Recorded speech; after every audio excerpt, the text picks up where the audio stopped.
जय हिंद बच्चों। चलिए तो आज की क्लास में हम लोग स्टार्ट करते हैं केमिस्ट्री के कुछ इम्पोर्टेंट शॉर्ट क्वेश्चंस को।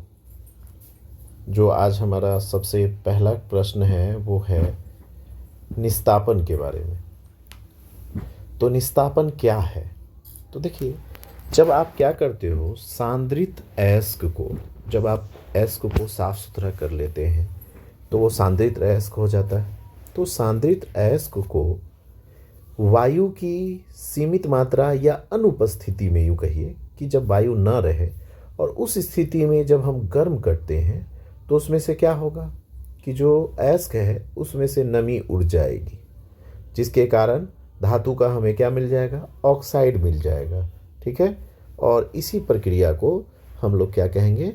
निस्तापन कहते हैं। ठीक है, निस्तापन।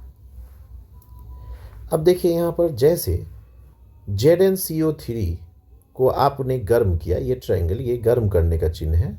तो जैसे ही गर्म करेंगे ये ऑक्सीजन पहले Zn के पास चला जाएगा, जिसकी वजह से ZnO बनेगा और फिर CO2 गैस बन के उड़ जाएगा। इसी तरह से CaCO3 कैल्शियम कार्बोनेट के साथ भी हुआ, कैल्शियम ऑक्साइड मिल गया और यहाँ CO2 बाहर चला गया, है ना।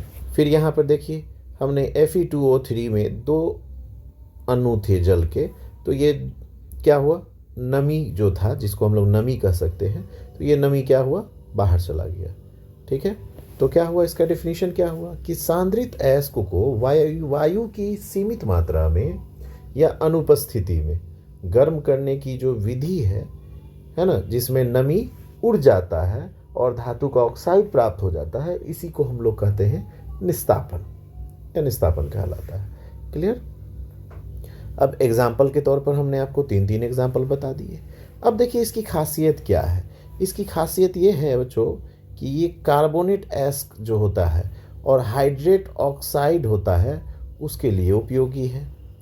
उसके बाद ये इसमें क्या होती है? नमी दूर हो जाती है। उसके बाद इसमें अयस्क को गर्म करना है उसके गलनांक से कम तक। ऐसा नहीं कि अगर मान लीजिए उसके गलनांक से ऊपर तक गर्म कीजिएगा तब तो वो अयस्क क्या होगा? आपका गल जाएगा। ठीक है, तो समझ में आ गया। तो अगला है हमारा जारन या भर्जन, जिसको हम लोग रोस्टिंग कहते हैं। जैसे खाना जब बनाते हैं तो कढ़ाई में हम लोग क्या करते हैं? उसका कढ़ाई का ढक्कन को खोल करके उसको खूब चलाते हैं, है ना। उसको हिलाते डुलाते रहते हैं हवा की उपस्थिति में। यानी जब हम लोग को क्या हो, हवा, अगर कहते हैं ना कि भुना भुना हुआ खाना चाहिए, तो भुना भुना कैसे मिलेगा? तो जब आप उसको बिना ढक्कन के गर्म करेंगे तब ना। और बिना ढक्कन का गर्म करने का मतलब क्या हुआ? हवा की उपस्थिति में गर्म करना, है ना। तो रोस्ट होता है ना, देखते हैं, कहते हैं रोस्ट। और रोस्ट कहाँ से होता है? टोस्ट। टोस्ट खाते हैं तो कहाँ से रोस्ट होता है? तो टोस्ट बनता है। तो वही हुआ कि जब सांद्रित अयस्क को आप हवा की उपस्थिति में गर्म करते हैं, धातु का ऑक्साइड प्राप्त करते हैं, तो इस प्रक्रिया को हम लोग क्या कहते हैं? जारन या निस्तापन नहीं होगा, जारन या भर्जन कहते हैं हम लोग। जारन या क्या कहते हैं? भर्जन कहते हैं। बात समझ में आया? ओके, जारन या भर्जन कहते हैं। अब जैसे देखिए यहाँ पर इसमें खास करके सल्फाइड अयस्क का होता है। जैसे कॉपर सल्फाइड है यहाँ पे, इसको ऑक्सीजन के साथ हमने क्या किया? गर्म किया हवा की उपस्थिति में। तो जैसे ही इसको गर्म करेंगे, है ना, हवा की उपस्थिति में, Cu2O और SO2 अलग हो गया। देखिए ऑक्साइड मिल गया हमको कॉपर का यहाँ पे, है ना। उसी तरह से ZnS है, इसको हवा की उपस्थिति में हमने गर्म किया, Zn का ऑक्साइड मिल गया। और बैलेंस करने के लिए हमने यहाँ 3 दिया है और यहाँ पर हमने 2 और यहाँ पे 2 दिया है, क्योंकि देखो यहाँ Zn 1 है, यहाँ पे हमको 2 देना है, तब Zn 2 हो जाएगा। ठीक है, यहाँ भी देखिए सल्फर 2 हो गया और ऑक्सीजन हो गया 2 और 4 दूना 8, 3 दूना 6, ऑक्सीजन यहाँ पे 6 हो रहा है, यहाँ पे 2 और 2 दूना 4, 6, ऑक्सीजन 6 है, तो बैलेंस हो गया हमारा यहाँ पे। अब देखिए इसकी क्या विशेषता है जारन की? तो इसमें नमी दूर हो जाती है, ये बात हम लोग समझ रहे हैं। उसके बाद ये कार्बनिक अशुद्धि जितनी भी होगी वो इसके कारण दूर हो जाएगी। तो कार्बनिक अशुद्धि को दूर करने के लिए आप क्या करेंगे, जारन का उपयोग। उसके बाद ये सल्फाइड एस्क जितने भी होंगे उसका, है ना, सल्फाइड एस्क ऑक्साइड में बदल जाएगा, यानी सल्फाइड एस्को का हमेशा क्या करना चाहिए, जारन या भर्जन करना चाहिए। उसके बाद इसमें खासियत यह है कि ऑक्सीजन की उपस्थिति क्या है, आवश्यक है, अनिवार्य है। तो अगर आपको पूछ दे कि निस्तापन और जारन में अंतर, तो आप दे सकते हैं कि निस्तापन के लिए क्या है, ऑक्सीजन की उपस्थिति अनिवार्य नहीं है, लेकिन इसके लिए एकदम अनिवार्य है। एक क्वेश्चन है हमारा, बहुत इंपॉर्टेंट क्वेश्चन है, पूछता रहता है, एल्युमिनियम के निष्कर्षण में निक्षालन का क्या भूमिका है। तो देखिए, जैसा कि आप जानते हैं कि एल्युमिनियम का जो निष्कर्षण होता है ना, वो हमेशा बॉक्साइट एस्क से होता है, जिसका फॉर्मूला होता है Al2O3 × 2H2O। तो इस एस्क से होता है जिसमें उपस्थित अशुद्धि जैसे कि FeO, SiO2, TiO2 को निक्षालन विधि द्वारा, प्रक्रिया द्वारा अलग किया जाता है। ठीक है, अब निक्षालन से ही बॉक्साइट से हमको शुद्ध एल्युमिनियम प्राप्त होता है। तो अतः इसके निष्कर्षण में, एल्युमिनियम के निष्कर्षण में क्या है, निक्षालन का बहुत महत्वपूर्ण भूमिका है।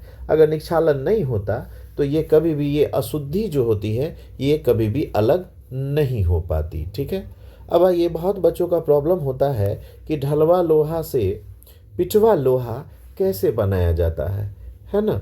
तो देखिए, पिटवा लोहा एक्चुअल में है क्या। अब लोग कहता है पीट पीट के जो बनाता है, तो हम तो ऐसे में बहुत सारे बच्चे को रोज पीटते हैं पीठ पर, तो इसका मतलब पिटवा लोहा हो गया नहीं ना। तो पिटवा लोहा क्या है, एक कॉमर्शियल लोहा है बच्चों। ठीक है, कॉमर्शियल मतलब समझते हो, है ना, जो जिसका उपयोग हम लोग व्यापार में करते हैं, व्यवसाय में करते हैं, है ना, उसका ये शुद्ध रूप होता है। जब क्या करते हैं, हेमेटाइट की परत चढ़ी हुई भट्टी में ढलवा लोहा की अशुद्धियों को ऑक्सीकृत करके बनाया जाता है। ये जो ढलवा लोहा होता है उसको जब आप ऑक्सीकृत कीजिएगा भट्टी में, यानी कि जब उसको आप कोक के साथ गर्म कीजिएगा, तो क्या होगा, कोक के साथ वो जैसे ही गर्म होगा, यहाँ पे क्या मिल जाएगा आपको, Fe मिल जाएगा। ठीक है, अब देखिए अगला है, प्रत्येक के दो दो उदाहरण दे जेल का। तो जेल देखिए, बताए थे कि जेल मक्खन, पनीर, है ना, तो ये क्या हुआ, जेल हो गया। नहीं, जैसे आप मक्खन को छुइएगा तो लस लस लस लस करेगा, तो ये क्या हुआ, जेल हो गया, है ना, जैसे बाल में जो लोग जेल लगाता है ना। उसके बाद एरोसॉल, एरोसॉल क्या है, जैसे कोहरा, आजकल कोहरा का बड़ा ही, है ना, समय है। देखिएगा बादल, है ना, 2-3 दिनों से बिहार में भी बादल छाए हुए हैं, है ना, तो ये सब क्या है, ये एरोसॉल है। बात समझ में आया बच्चों। तो ये आज के केमिस्ट्री क्लास के लिए हम आपको इतने VBI क्वेश्चन करवा चुके हैं, और इसकी तैयारी पूर्ण रूप से आप करके कल आएंगे, ताकि इन क्वेश्चंस का हम फिर से पूछताछ आपको क्लास में कर सके। ठीक है, तो पहला देखिए, फिर से हमारा टॉपिक था, निस्तापन से स्टार्ट किया हमने। निस्तापन क्या है, तो जब वायु की अनुपस्थिति में गर्म करके हम लोग ऑक्साइड प्राप्त करते हैं तो क्या होता है, निस्तापन।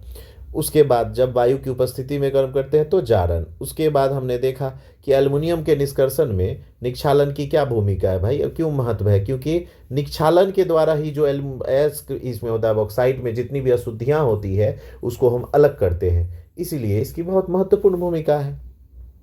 अब देखिए, पिटवा लोहा क्या है, एक कॉमर्शियल लोहा है का शुद्ध रूप है, जिसे हेमेटाइट की परत चढ़ी हुई भट्टी में ढलवा लोहा की अशुद्धियों को ऑक्सीकृत करके बनाया जाता है। और इसके लिए हमने एक रिएक्शन भी लिख दिया है कि जब हमने क्या किया, Fe2O3 को कोक के साथ गर्म किया भट्टी में, तो Fe अलग और CO अलग हो गया, कार्बन मोनोऑक्साइड। उसके बाद प्रत्येक के दो दो उदाहरण दें, जिनमें हमने देखा कि पहला था जेल, जेल में हो गया मक्खन और पनीर, है ना, और दूसरा हुआ एरोसोल यानी कोहरा और बादल। ओके, तो हम लोग मिलते हैं फिर अगले क्वेश्चंस के साथ।